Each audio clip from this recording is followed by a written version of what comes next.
생각하냐? 지금까지 지내온 거 주의 크신 은혜라고 우리가 그런 마음으로 예배를 드립니다. 그러나 더 중요한 것 한 걸음 더 나가서는 앞으로 올 2021년도 이 한 해를 미리 감사하는 마음으로 드려질 때 여러분들이 감사하는 자에게 주시는 은혜처럼 금년에도 하나님께서 이 모양 저 모양으로 지켜주셨던 것처럼 우리의 기도의 제목, 우리의 소원이 또 하나님께서 응답의 역사로 채워주시는 줄로 믿습니다. 사람이 살아가는 데 있어서 다 행복하기를 저마다 원합니다. 그러나 행복의 원리를 모르기 때문에 많은 사람들이 불행하게 살고 있다는 것입니다. 이 행복한 사람은 은혜를 알고 사는 사람이라고 생각이 되어지는 것입니다. 어떠한 모양이든지 한 인간이 사는 것은 많은 사람들의 도움을 받고 은혜를 잊고 살아간다는 것입니다. 사람은 누구나 어버이의 은혜를 잊고 이 세상에 태어났고 또한 많은 사람들의 도움의 은혜를 받고 우리가 살아왔으며 앞으로도 은혜를 입지 않고 우리가 살아갈 수가 없다는 것입니다. 사람이 은혜로 생각지 못하고 받은 사랑을 기억하지 않는 사람은 이 사람은 불행한 사람이라고 말할 수밖에 없다는 것입니다. 이 사람은 사람이 아니요. 은혜를 모르는 사람은 동물적인 존재가 되는 것입니다. 혹시 자기는 받은 은혜가 없다고 이 온풍기 좀 꺼주실래요? 더워가지고. 네, 좀 조금 추운 듯해야 좋습니다. 온풍기 꺼야 될 것 같아요. 어디 추워요? 너무 더우면 번열을 하고 또 특히 설교할 때는 열이 더 나는 것 같아요. 그리고 조명이 저한테는 많이 있어가지고 좀 그런 것 같아요. 하여튼간 다시 하겠어요. 여러분 은혜를 모르고 사는 사람은 그 사람이라고 할 수 없다고 우리가 생각합니다. 사람은 사람이 아니고 그 사람은 동물적인 존재라는 것입니다. 내가 살아가는 데서 나는 받은 은혜가 없다. 이런 사람은 어떤 사람이에요? 불행한 사람인 것입니다. 사람이 받은 은혜를 깨달으며 그것 때문에 사는 사람 보람이 있고 그 삶이 의미가 있다는 것입니다. 사도 바울이 자신의 받은 은혜가 감당할 수 없을 만큼 크다고 그는 깨달았습니다. 자기 자신은 만삭되어 나지 못한 자다 이렇게 말을 하고 나는 사도 중에서 가장 보잘것없는 사람이요 하나님의 교회를 핍박한 사람이요 또한 실상은 사도 될 자격이 없지만 하나님께서 나를 은혜로 세워주셨다고 고백합니다. 그가 이렇게 말합니다. 내가 오늘 이렇게 된 것은 내가 잘나서가 아니라 하나님의 은혜라고. 하나님께서 나에게 주신 은혜가 헛되지 않도록 나는 어느 사도보다 더 열심히 일했다고 합니다. 그러나 이것은 내가 한 것이 아니라 나에게 주신 하나님의 은혜로 된 것이라고 고백하고 있다는 것입니다. 여러분 신약에서 가장 위대한 인물을 꼽는다고 하면은 사도 바울을 꼽을 수가 있습니다. 왜 그가 그렇게 위대한 인물이 되었을까? 두말할 것도 없이 하나님의 은혜를 알았기 때문인 것입니다. 은혜라고 하는 것은 더 받고 덜 받는 것이 아니라 문제는 받은 은혜를 얼마나 깨닫느냐 이것의 차이가 있을 뿐인 것입니다. 사도 바울은 은혜를 알았기에 그의 삶에 기쁨이 있었고 그의 삶에 감사가 있었고 은혜를 깨달았기 때문에 그는 충성했다는 것입니다. 하나님의 은혜를 아는 것은 인생에 있어서 가장 큰 복이라는 것입니다. 하나님의 은혜로 바로 알면서 사는 사람 삶 전체가 신비로워질 수밖에 없다는 것입니다. 오늘도 교회 와서 설교를 듣고 은혜 받았다는 것은, 여러분, 은혜는 항상 있는 것입니다. 그러나 그날따라 더 많은 것을 깨달았다는 것입니다. 최고의 은혜는 많이 깨닫는 은혜라고 하는 것입니다. 오늘 이 아침에 하나님의 풍성한 은혜 임하게 되기를 주님의 이름으로 축원을 드립니다. 그래서 오늘 첫째 대지로는, 은혜를 아는 사람은 자기 자신을 알고 겸손하게 살아간다는 것입니다. 오늘 본문 8절에서 9절 말씀입니다. 맨 나중에 만삭되지 못하여 난자 같은 나에게 보이셨느니라. 나는 사도 중에 가장 작은 자라. 나는 하나님의 교회를 박해하였으므로 사도라 칭함을 받기에 감당하지 못할 자니라 그랬어요. 바울은 하나님의 은혜를 알고 보니 맨 나중에 만삭되어 나지 못한 그런 자요, 사도 중에 지극히 작은 자요, 나는 사도라고 칭함을 받을 수 없는 그런 존재임을 알고 그는 겸손해졌다는 것입니다. 바울이 그 은혜를 깨닫기 전에는 나는 난지 8일 만에 할례를 받고 이스라엘 족속이요, 베냐민 지파요, 히브리인 중에 히브리인이요, 율법으로는 바리새인이요, 열심으로는 교회를 핍박한 자요, 율법으로는 흠이 없는 자다. 그리고 나는 최고의 권위 가말리알 문화에서 공부한 사람이다. 그러나 하나님의 은혜의 사도가 되고 보니 자기가 아무것도 아닌 것을 알았다는 것입니다. 사람은 자기 자신에 대해 어떻게 평가하느냐, 이것이 중요합니다. 자신을 작게 보는 사람은 어려운 가운데 살아도 늘 감사할 수가 있다는 것입니다. 그러나 자기를 크게 보는 사람은 매사에 원망하고 불평하고 감사가 없는 것입니다. 사도 바울은 자기를 작게 봤어요. 뭐라고? 나는 죄인 중에 괴수다. 나는 팔싹동이다. 그렇게 자기를 평가했다는 것입니다. 여러분, 우리가 하나님의 은혜를 깨닫게 되면은 내 것이라는 것은 없습니다. 내 얼굴도 내가 만든 것이 아닌 거예요. 그래서 교만할 수가 없습니다. 내 머리의 영리함, 하나님이 만드신 것이 자랑할 것도 없고, 내 용모도 이 가정도 사업도 건강한 모든 것도 하나님의 선물로 받은 것이 그저 하나님의 은혜일 뿐입니다. 하나님의 은혜를 깨달으면, 받으면 나타나는 특징이 있어요. 겸손하다는 것입니다. 그래서 하늘을 우러러보나 땅을 보다 나는 빚진 자로다. 이러한 삶을 살아갈 수밖에 없다는 것입니다. 두 번째로는 하나님의 은혜를 알 때 감사가 있고 행복해진다는 것입니다. 여러분, 행복한 삶을 세 가지로 생각할 수 있는데, 목적으로서의 행복입니다. 하나님의 영광을 위해 살 때 그 삶은 목적으로서 행복한 인생을 사는 것입니다. 또 과정으로서 행복은 매일같이 감사할 것이 많은 사람인 것입니다. 결과로서 행복은 인생의 최후의 행복을 보장받는 사람, 천국에 들어가는 사람입니다. 우리 인생이 어느 때 여러분들 행복하십니까? 받은 바 은혜가 많아질 때 행복해지는 것입니다. 이것은 감사가 있기 때문에.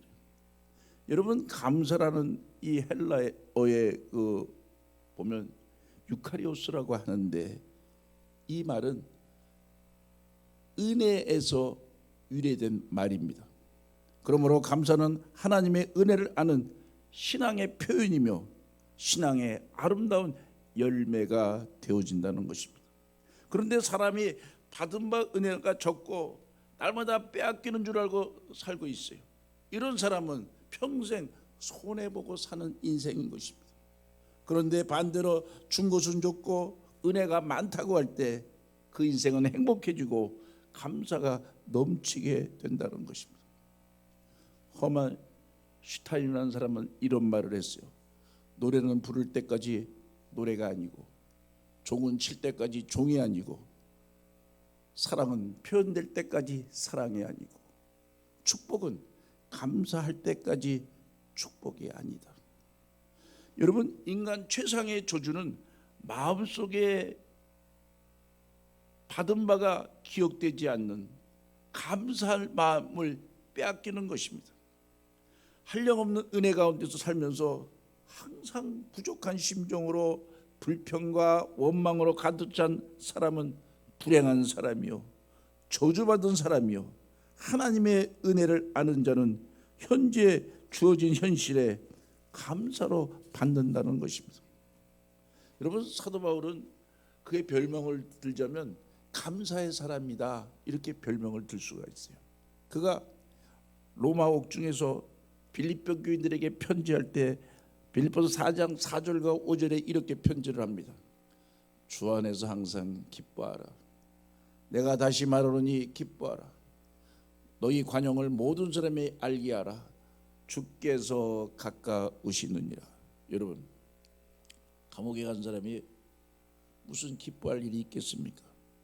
우리 같으면 감옥에 있는 내 처지를 탄식하면서 우울한 노래를 아마 불렀을 것입니다. 이는 그 마음에 받은 바 은혜가 큰 것을 알았기 때문에 자기는 돌에 맞아 죽어도 참으로 할 말이 없는데, 왜? 과거에 스데반을 돌로 쳐 죽이는 과거가 그에게 있는데 그는 자기를 돌이켜보니 그저 내 인생에 감사할 것밖에 없다. 여러분들이 옥 같은 그러한 상황, 지금 어쩌면 우리 권사님 기도한 대로 코로나라고 하는 그러한 우리를 억압하는 옥중 같은 삶입니다. 그러나 하나님의 은혜를 생각하면 그저 오늘 말씀처럼 주 안에서 항상 기뻐하고, 그리고 날마다 감사가 넘치게 되는 줄로 믿습니다. 디모데전서 1장 12절 13절에 이렇게 말씀합니다. 나를 능하게 하신 우리 주 예수 우리 주께 내가 감사함은 나를 충성되이 여겨 내게 직분을 맡기심이니 내가 전에는 비방자요 박해자요 폭행자였으나 도리어 궁유를 입은 것은 내가 믿지 아니할 때 알지 못하고 행하였음이라.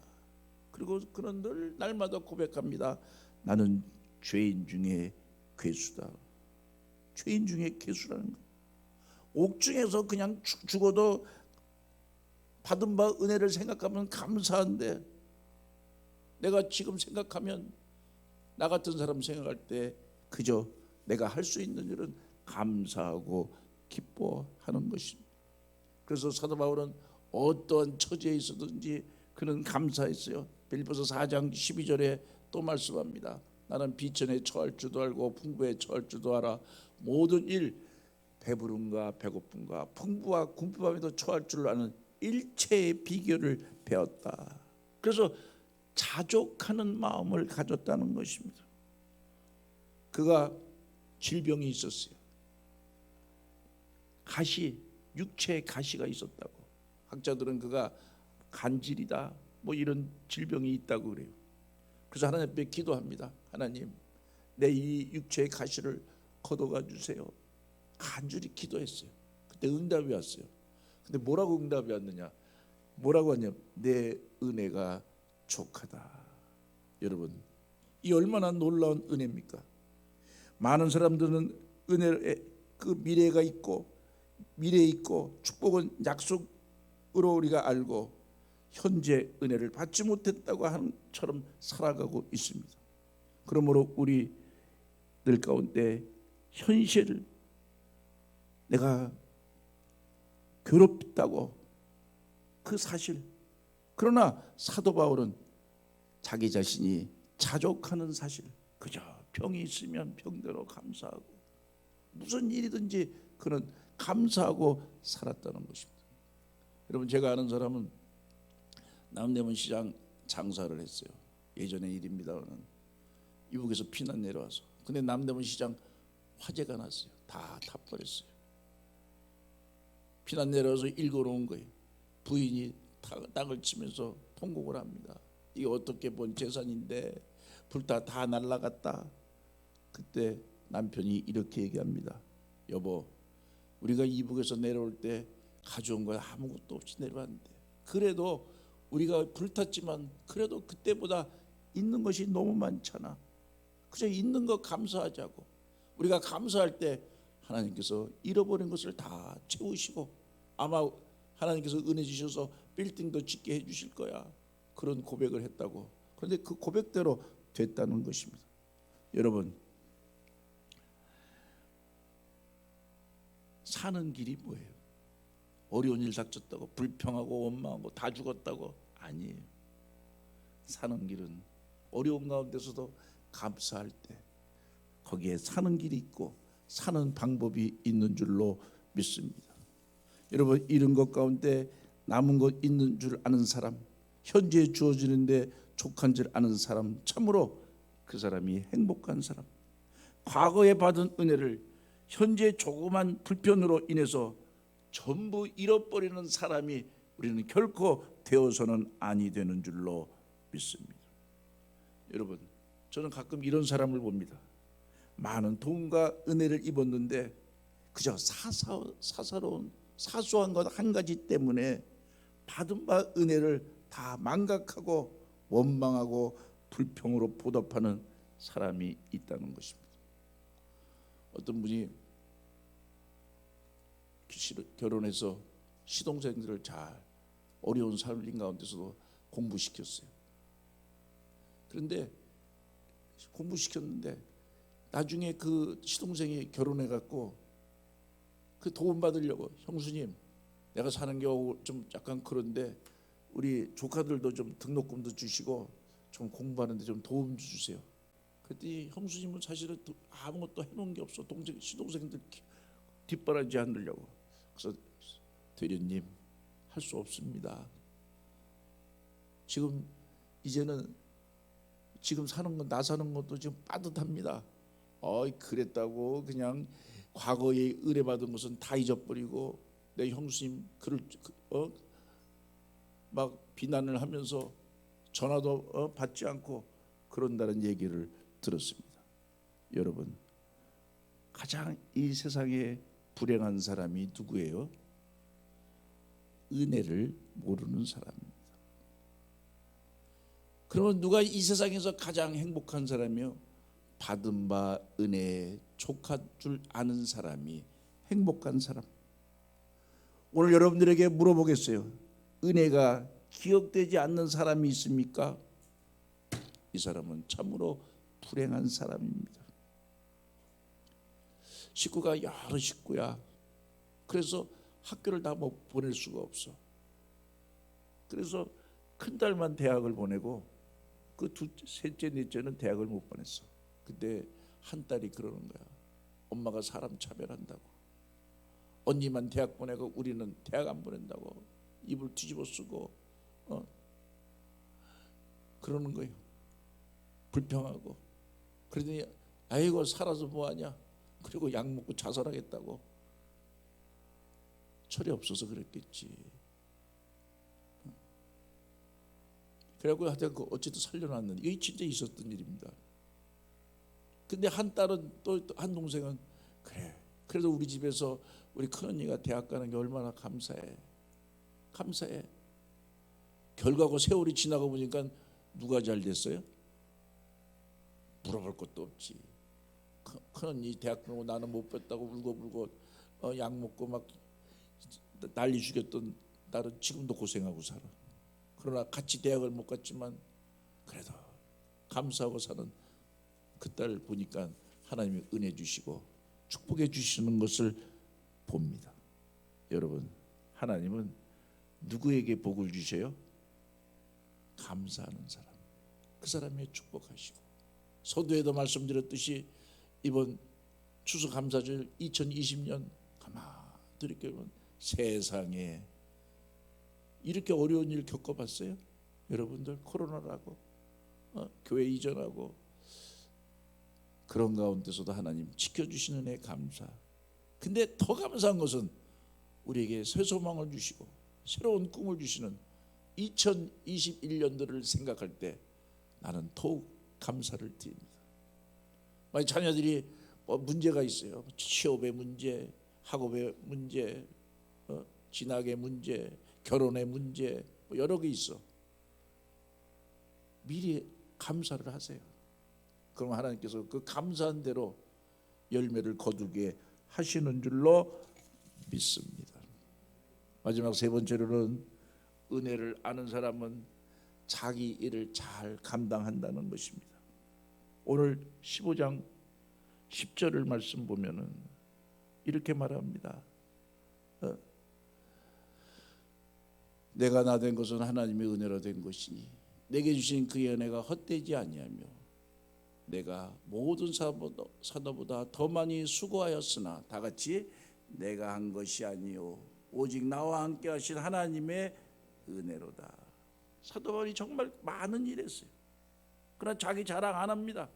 하나님의 은혜였다고 말합니다. 사도 바울이 다메섹 도성에서 부활하신 주님 만났어요. 그러고 나서 자기를 알게 된 후에 현재와 미래를 향한 하나님의 엄청난 뜻을 깨달았다는 것입니다. 은혜를 깨달은 후에 내가 그 은혜 복음 전하는 데 있어서 내가 참으로 내 목숨 바쳐서 충성해야 되겠다. 그러면서 내가 이 복음을 전하지 않으면 내게 화가 있을 것이다. 이렇게 고백합니다. 바울은 그 은혜 때문에 살고 그 은혜 때문에 죽고 그 은혜로 살았다는 것. 여러분 오늘 제가 은혜라는 말을 한 200번쯤 한 것 같아요. 가만히 보니까 은혜가 얼마나 소중해요. 어떻게 살아요? 하나님의 은혜로 삽니다. 이런 사람들은 하나님께서 함께 해주시는 은혜가 있는 줄로 믿습니다. 찬송 317장 찬송 한 장 부르고 결론 짓고 마치겠어요.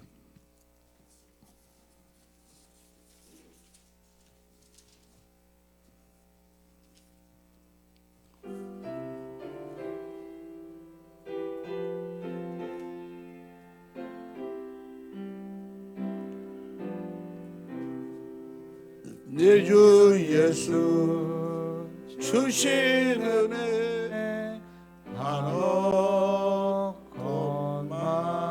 한없건만 내 주 앞에 이 좋은 것 다 주시니 내 예수여 내 정성을 받으소서.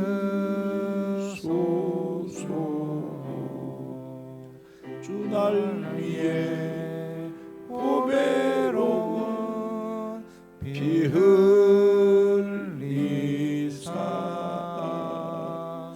그 귀하신 생명까지 다 주시니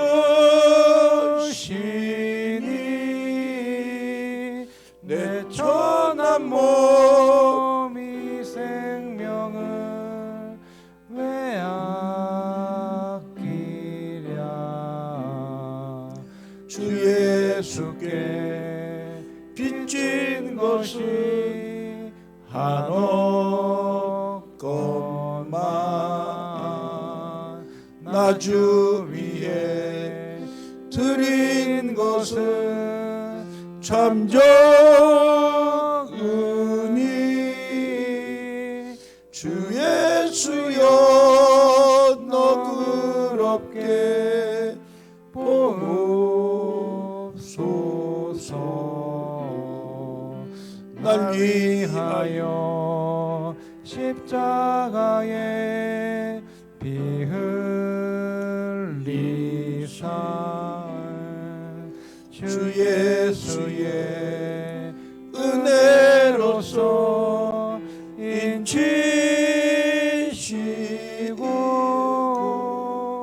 내 모든 것 주의 소유 삼으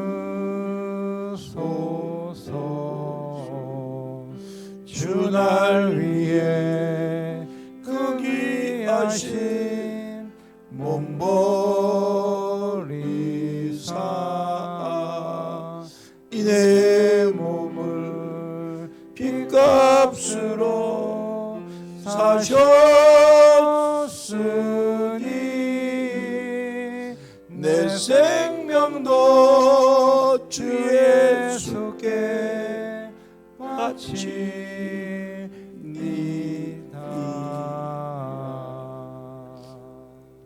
아멘.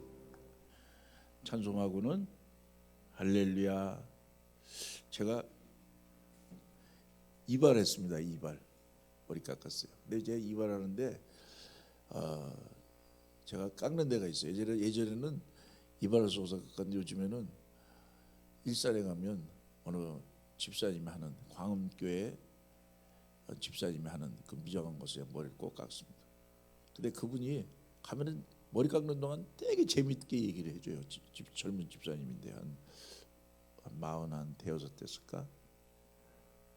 그런데 이런 얘기 하시더라고요. 자기가 은혜 받고 보니까 뭐든지 주의 일하는데 감사하다는 거야. 그래서 뭐가 그렇게 감사하니까 자기가 이 코로나 때문에 은혜를 받았는데 예전에는 코로나 전에는 방송실에서 이렇게 콘티 띄워주는 사람이 다른 사람들이 쭉 했는데 요새 코로나 때문에 안 나와서 자기가 알아서 배워서 하는데 처음에는 그게 다 띄워야 되잖아요. 이렇게 뭐 성경 구절하고 이게 잘 몰랐는데 지금은 자기가 눈 감고도 한다는 거야. 탁 띄우는데 그러면서 내가 그걸 띄우면서 먼저 은혜를 말씀의 은혜를 받는다고 하면서 그거 너무너무 재밌다는 거예요. 재밌다고. 은혜를 받기 전에.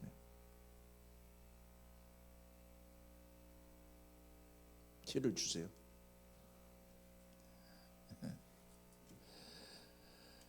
그래서 그 얘기하는 가운데 그 주일날이 기다려진다는 거예요.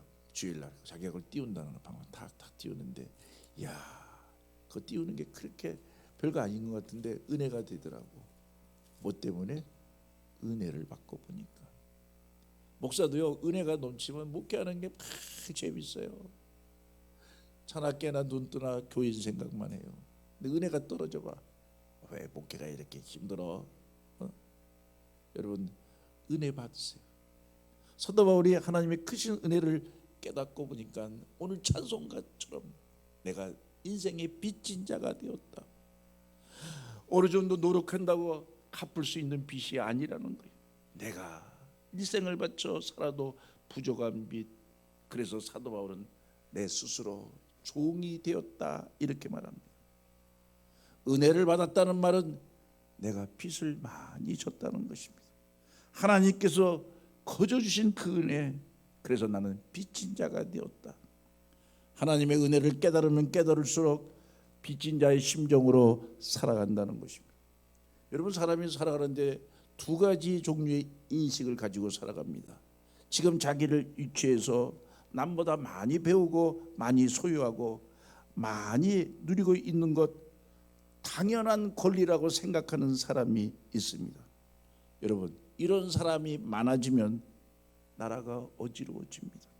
그러나 남보다 많이 공부하고 내가 남보다 더 많이 가지고 지금 누리고 있는 것, 그 많은 것 이것이 빚진 자의 심정으로 사는 사람이 많아진다면 우리 사회는 더 아름다운 사회, 발전하고 안정된 사회가 되는 줄로 압니다.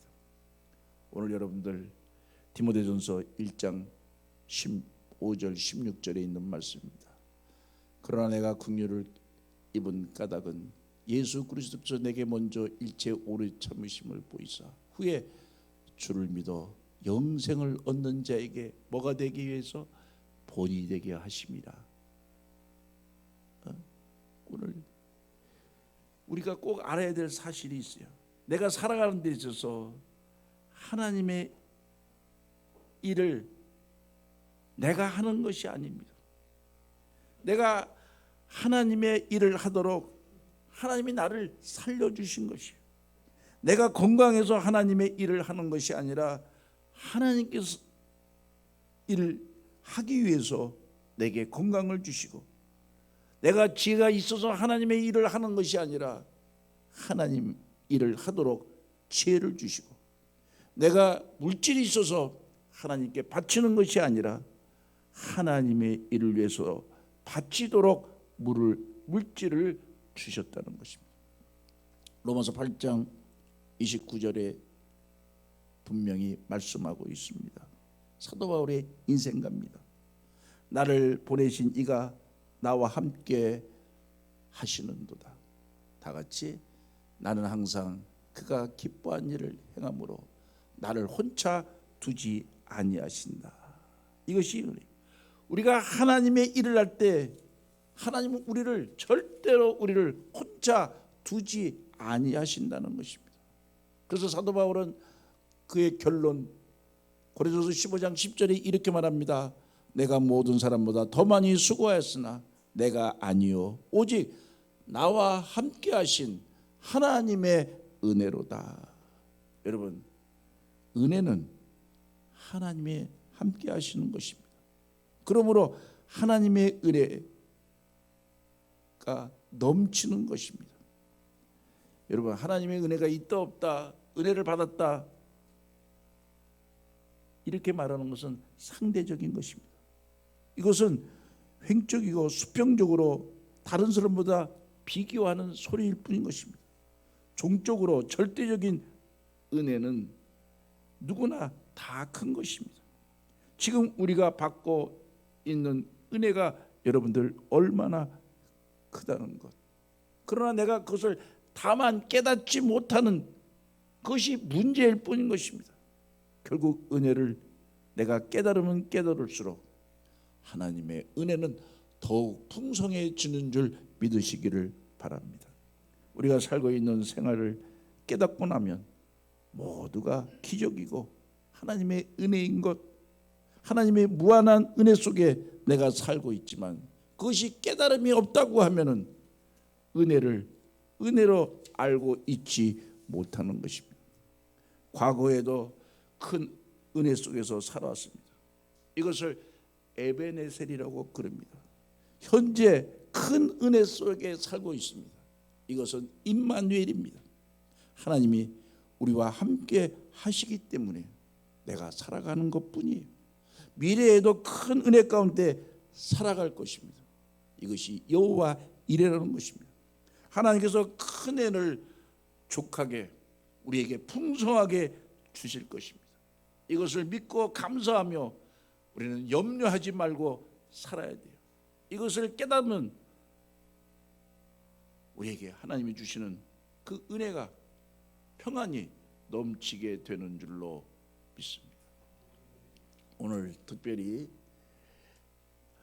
추수감사절 맞이해서 다른 것보다 은혜를 생각하자. 하나님이 주신 은혜. 그 은혜를 받은 자는 따라합시다. 겸손해진다. 교만하고 사람 피곤하게 하지 않습니다. 은혜를 깨닫고 보니까 그 은혜를 깨닫는 사람은 입을 열 때마다 뭐가 넘쳐요? 감사가 넘치고 그래서 행복해지는 것이요. 은혜를 깨닫고 보니까 내게 주어진 일, 사명을 감당하는데 사명 감당할 때는 하나님께서 그를 혼자 두지 아니하시고 함께 하신다는 이 말씀이 믿어지고 우리 말씀 속에 축복을 찾는 줄로 믿습니다. 기도하겠습니다. 주님 감사합니다. 2020년 한 해를 돌이켜볼 때 하나님의 큰 은혜가 컸다고 고백하는데 앞으로 21년 더 큰 은혜로 여호와 이레로 준비하고 계시는 줄로 믿습니다.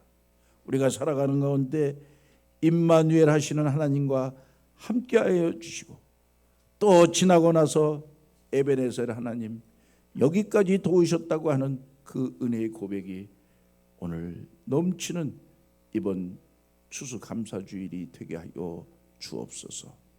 주신 은혜 감사하며 예수님의 이름으로 기도 올리옵나이다. 아멘.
심는 성도에게 생명의 양식을 주시는 하나님 아버지, 추수감사주일에 하나님의 은혜가 너무나 크고 감격하여 온 마음과 마음과 감사의 예물로 봉헌하게 하심을 감사드립니다. 오늘도 저희들 예물 드리게 하시니 올해 하나님께 봉헌하는 추수감사 예물이 다음해 2021년도에는 믿음의 열매, 소망의 기도, 사랑의 기쁨이 되어서 우리의 자손 만대까지 대대로 이어지는 축복의 보금자리가 되게 하여 주옵소서.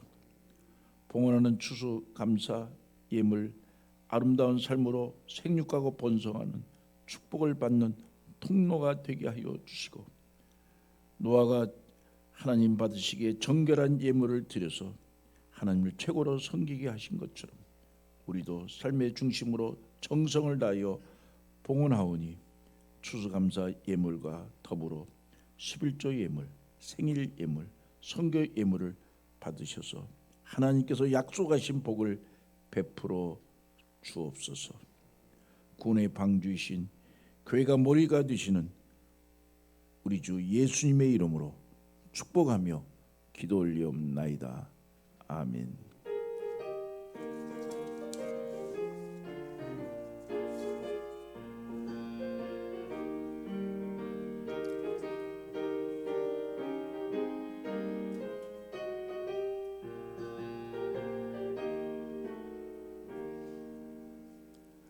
인사합시다. 하나님의 은혜를 알고 살자.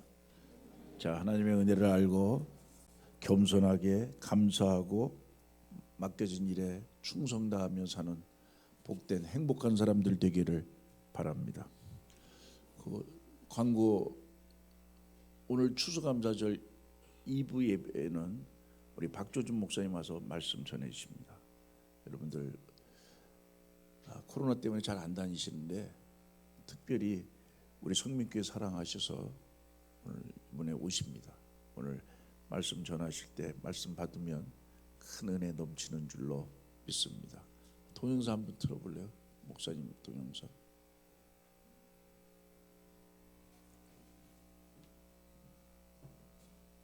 왜 많아요? 다른 말로 말하면 예수 믿지 않는 사람은 어때요? 집이 없어요. 그리고 예수 안 믿는 사람들은 그저 안 죽으려고 그저 난 죽으면 안 돼, 죽으면 안 돼 그러잖아요. 왜요? 가면 어디 가요? 천당이 있고 지옥이 있는데 어디 가요? 지옥 가잖아요. 지옥 가면 어때요? 안 되지. 지옥 가면 안 되지. 그럼 안 갈 수 없잖아요. 이게 불행 아니에요. 제가 교회 심호할 때인데 삼성그룹의 회장되는 이병철 씨인가? 그분이 비서실을 통해서 질문서를 하나 보내왔더라고요. 17가지 질문서야. 자기가 고민하고 갈등을 느끼는 그 인생에 대한 문제, 깊은 문제를 17가지로 물어왔더라고요. 그래서 내가 해답해서 이제 보냈더니 그래도 예수 못 믿었어. 나중에 알고 보니까 천주교 신부한테 또 물어봤는데 그 답변 들었는데도 또 못 믿었어요. 믿군 싶은데 안 믿어지는 걸 어떻게 해요? 그러니까 우리가 하나님을 목자로 삼았다는 것 자체가 얼마나 복인 걸 여러분 아셔야 돼요. 어떤 사람이 믿고 싶어도 못 믿어요. 안 믿어져. 자, 그럼 한국에서는 제일 가는 재벌이고 돈 많은 분인데 그분 어디 갔을까요?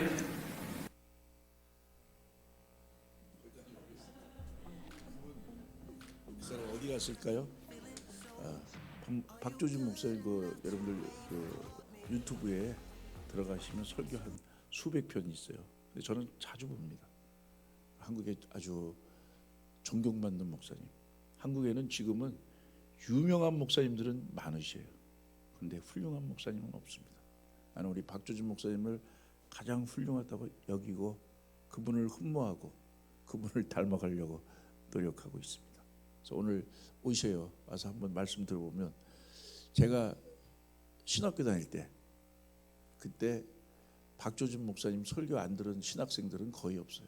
영락교에서 보통 한 7만 명씩 이렇게 모여서 설교 듣고 그때 막 목사의 꿈을 키우고 나라의 비전을 갖고 그랬던 소중한 목사님이십니다. 자, 그리고 오늘 찬양 예배는 그냥 갈 수 없잖아요. 그래서 1시에 여러분 동영상 여러분들 다 찍었어요. 같이 찬양으로, 오늘도 우리가 하나님께 영광 돌리는 것, 감사하는 것은 찬양으로 돌리라고 그럽니다. 찬양으로 하나님 아버지께 예수의 이름으로 찬양하라고. 그래서 오늘 찬양으로 추수감사절 예배 드리려 1시에 합니다. 그래서 점심은 햄버거 준비했어요. 비싼 거 준비했습니다. 그리고 김밥도 준비하고, 또 나이 드신 분들은 도시락 준비했습니다. 그래서 간단하게 먹고 오늘 저녁 예배 찬양 추수감사절 예배 드리도록 하겠습니다. 2021년 대학 수능 시험 12월 3일 목요일이 있습니다. 최지 강서연을 위해서 기도해 주시기를 바라고, 2021년 애천 뭔지 알잖아요. 우리가 식사하는 거 지금 코로나 때문에 하지 않습니다만은 그래도 우리가 지금 오늘도 애찬 거둔 걸로 여러분들에게 오늘 김밥도 준비하고 햄버거도 준비하고 도시락도 준비했습니다. 여러분들 다 여러분들이 기념하는 날 같이 식사 대접한다는 마음으로 적어주시면 감사하겠습니다. 사역장들 새로 이제 선출되었습니다. 주보 참조하시고 뽑혀진 사람들은 하나님의 은혜 가운데서 충성하게 되기를 바랍니다. 찬송 428장 4절 부를 때는 기립해서 부르도록 하겠습니다.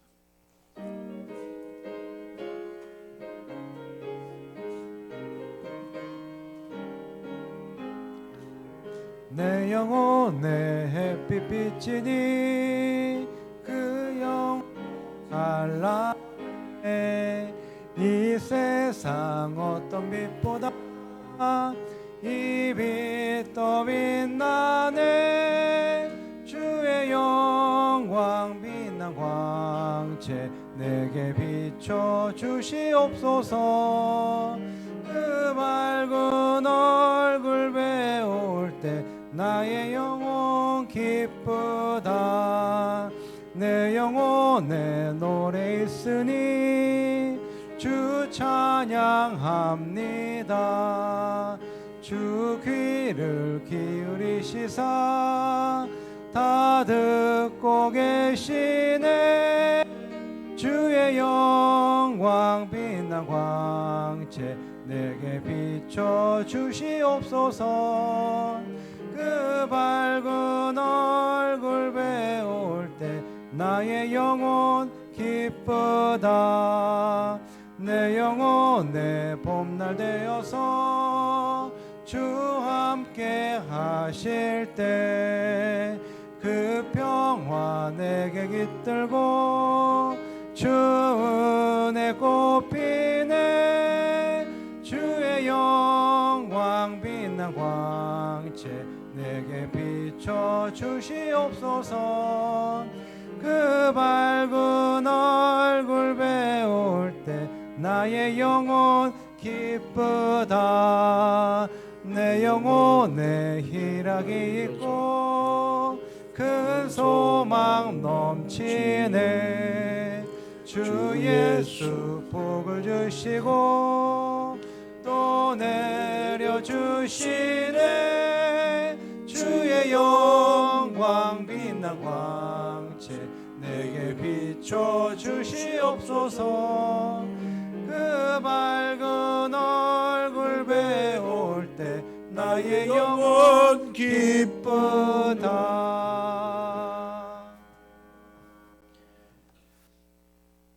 저희들의 구원자가 되시고 만물의 주인 되신 주 예수 그리스도의 은혜와 하나님 아버지의 사랑과 성령의 교통 인도하심이 추수감사주일을 맞아 마땅히 감사를 드리며 마지막 날 주님 앞에 설 때 충성된 종이라 칭찬받기를 인정받기를 원하는, 그래서 삶의 현장에서 최선을 다하고자 결단하는 우리 사랑하는 성도들 머리 위에 저들의 가정과 자녀와 생업에 주의 몸된 제단 위에